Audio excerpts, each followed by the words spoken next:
911. Yeah, there's some going on at Columbine High School. Someone's shooting that. Do you know if anybody's injured? Yeah. They've got pipe bombs, Uzis, you name it, buddy. You're shitting me. I'm not. A student hit in the spine at Columbine. Bowling for Columbine is not an easy movie to watch, particularly the scene I want to focus on. Say what you will about Michael Moore, his films, or Guns in America, he certainly knows how to use the audio-visual elements of film to get his point across. We got a couple kids out in the hall that are shot, so they're trying to get to them. I want to talk about how dialogue can be used in very creative ways in a film.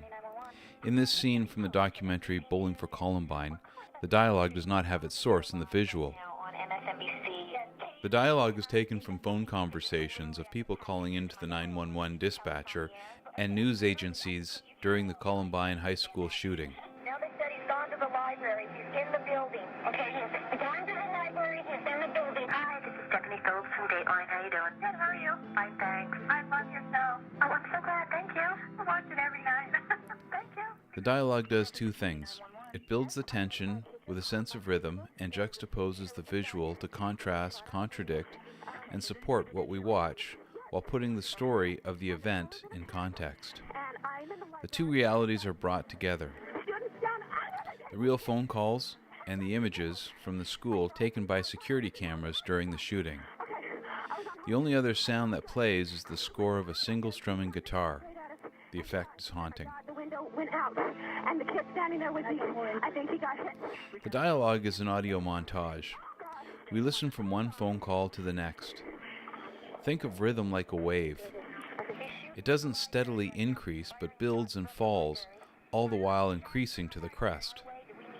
The tension in what people say during the phone calls is the same, starting with someone calling to report someone with a gun and hearing the gun blasts in the background.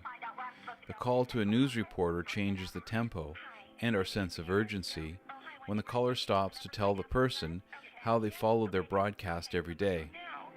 This is a subtle shift in the wave to alter the rhythm of speech. The tension, the speed of speech, and the pace of the edit increase the sense of rhythm in the scene.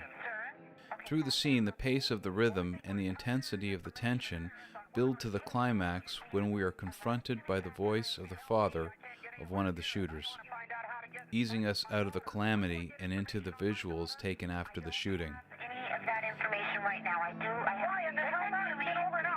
My son is Eric Harris, and I'm afraid that he might be involved in the shooting at Columbine High School. Involved how?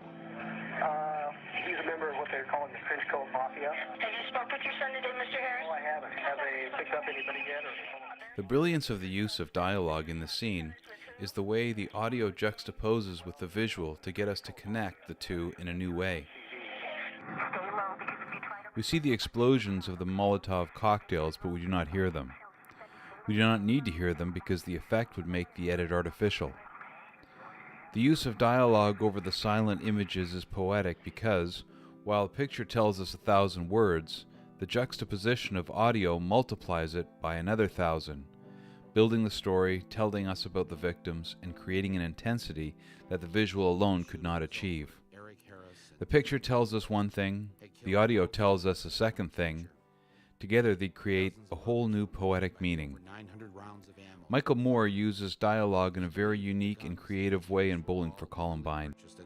He uses dialogue montage to build rhythm and tension and juxtaposes independent visual and audio to make a poetic statement.